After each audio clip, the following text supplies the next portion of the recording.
नमस्कार, मैं हूं निकिता और आप देख रहे हैं सत्यहिंदी.com। चलिए एक नजर डालते हैं अब तक की सुर्खियों पर। भारत के मिशन मून का सपना आज पूरा होने जा रहा है। अंतरिक्ष की दुनिया में भारत इतिहास रचने के लिए तैयार है।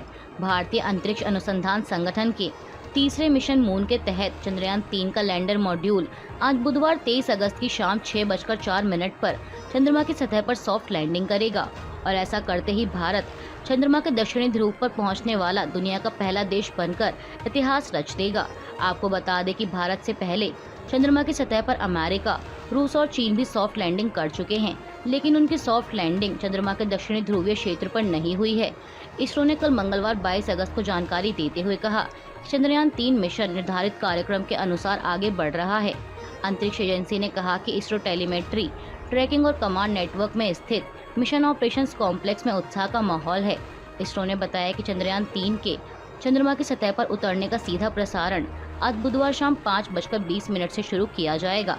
साथ ही बता दें कि सॉफ्ट लैंडिंग की महत्वपूर्ण प्रक्रिया को इसरो अधिकारियों सहित कई लोगों ने 17 मिनट का खौफ करार दिया है। लैंडिंग की पूरी प्रक्रिया स्वायत्त होगी, जिसके तहत लैंडर को अपने इंजन को सही समय और उचित ऊंचाई पर चालू करना होगा, उसे सही मात्रा में ईंधन का उपयोग करना होगा और अंततः नीचे उतरने से पहले यह पता लगाना होगा कि किसी प्रकार की बाधा या पहाड़ी क्षेत्र या गड्ढा ना हो।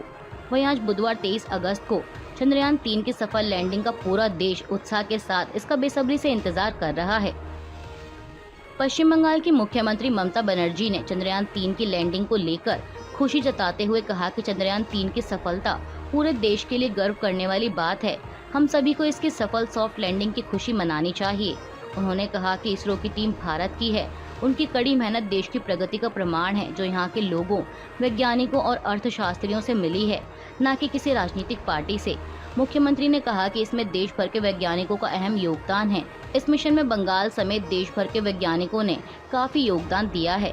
मैं उन सभी के प्रयासों की सराहना करती हूँ, जिन्होंने भारत के लूनर एक्सप्लोरेशन को नई ऊंचाइयों पर ले जाने के लिए कड़ी मेहनत की है। ममता बनर्जी ने सोशल मीडिया प्लेटफॉर्म एक्स पर लिखा, चंद्रयान 3 चंद्रमा के दक्षिणी ध्रुव पर पहुंचने के करीब पहुंच रहा है। हम सभी को एक साथ खड़े होकर इसकी सफल सॉफ्ट लैंडिंग के लिए खुशी मनानी चाहिए। प्रधानमंत्री नरेंद्र मोदी इस समय 4 दिवसीय विदेश यात्रा पर हैं। इस दौरान उन्होंने दक्षिणी अफ्रीका के जोहान्सबर्ग में BRICS business forum leaders dialogue में कहा कि आज भारत दुनिया की सबसे तेजी से बढ़ती प्रमुख अर्थव्यवस्था है। उन्होंने कहा कि जल्द ही भारत $5 ट्रिलियन की अर्थव्यवस्था बन जाएगा। भारत के पास दुनिया का तीसरा सबसे बड़ा स्टार्टअप इकोसिस्टम है, 100 से अधिक यूनिकॉर्न हैं। पीएम मोदी ने आगे कहा कि ब्रिक्स बिजनेस काउंसिल ने 10 सालों में हमारे आर्थिक सहयोग को बढ़ाने में बहुत महत्वपूर्ण भूमिका निभाई है। उन्होंने कहा कि जब 2009 में ब्रिक्स का पहला समिट आयोजित हुआ था, तो विश्व एक बड़े आर्थिक संकट से बाहर आ रहा था। इस दौरान ब्रिक्स वैश्विक अर्थव्यवस्था के लिए आशा की नई किरण के रूप में उभरा था। उन्होंने कहा कि कोविड महामारी, तनाव और विवादों के बीच विश्व आर्थिक चुनौतियों से गुजर रहा है और ऐसे समय में भी ब्रिक्स देशों की एक महत्वपूर्ण भूमिका है। वैश्विक अर्थव्यवस्था में उथल-पुथल के बाद भी भारत आज दुनिया की सबसे बड़ी मेजर अर्थव्यवस्था है। प्रधानमंत्री ने कहा कि हिंदुस्तान जल्द ही $5 ट्रिलियन वाली अर्थव्यवस्था का देश हो जाएगा। कांग्रेस नेता राहुल गांधी इस समय लद्दाख के दौरे पर हैं और आज बुधवार 23 अगस्त को वह कारगिल जिले के जांस्कर तहसील जाएंगे और गुरुवार को कारगिल शहर में रहेंगे। कांग्रेस प्रवक्ता और लद्दाख स्वायत्त पर्वतीय विकास परिषद और लेह में विपक्ष के नेता छेरिंग नामग्याल ने पीटीआई भाषा को बताया कि राहुल गांधी सोमवार को मोटरसाइकिल से नुब्रा घाटी से लेह वापस लौटे और शाम को मुख्य बाजार में लोगों ने उनका गर्मजोशी से स्वागत किया। आपको बता दें कि कांग्रेस नेता 17 अगस्त को लद्दाख पहुंचे थे और अपनी इस एक हफ्ते की यात्रा में उनका कारगिल जाने का भी कार्यक्रम है। इस दौरान राहुल ने अपने सोशल मीडिया अकाउंट पर लिखा कि भारत जोड़ो हर भारतीय के दिल और दिमाग में गहराई से बस गया है। लेह की सड़कों पर गूंजता भारत माता की जय का नारा इस एकता का मजबूत उदाहरण है। स्नेह और सौहार्द से भरी इस आवाज को कोई ताकत नहीं दबा सकती। इसके साथ इन्होंने कुछ तस्वीरें और वीडियोस भी शेयर की। इसके अलावा कांग्रेस के पूर्व अध्यक्ष ने मुख्य बाजार में सड़क किनारे बैठे कुछ फल विक्रेताओं के पास जाकर उनसे महंगाई के बीच उनकी समस्याओं के बारे में पूछा। आपको बता दें कि लद्दाख में राहुल गांधी का एक अलग ही अंदाज देखने को मिल रहा है, जहां वे बाइक राइड करते हुए भी नजर आए। कांग्रेस ने भी अपने ट्विटर हैंडल से राहुल गांधी की कई तस्वीरें शेयर की हैं। कांग्रेस ने सोमवार को फोटो शेयर करते हुए कैप्शन लिखा, मोहब्बत की दुकान लद्दाख। अमेरिकी राष्ट्रपति जो बाइडेन G20 देशों के शिखर सम्मेलन में हिस्सा लेने के लिए अगले महीने 3 दिवसीय भारत दौरे पर रहेंगे। वह 7 सितंबर से 10 सितंबर तक भारत का दौरा करेंगे। न्यूज एजेंसी रॉयटर्स की रिपोर्ट के मुताबिक व्हाइट हाउस के राष्ट्रीय सुरक्षा सलाहकार जेक सुलिवन ने मंगलवार 22 अगस्त को एक ब्रीफिंग में इस बात की जानकारी दी।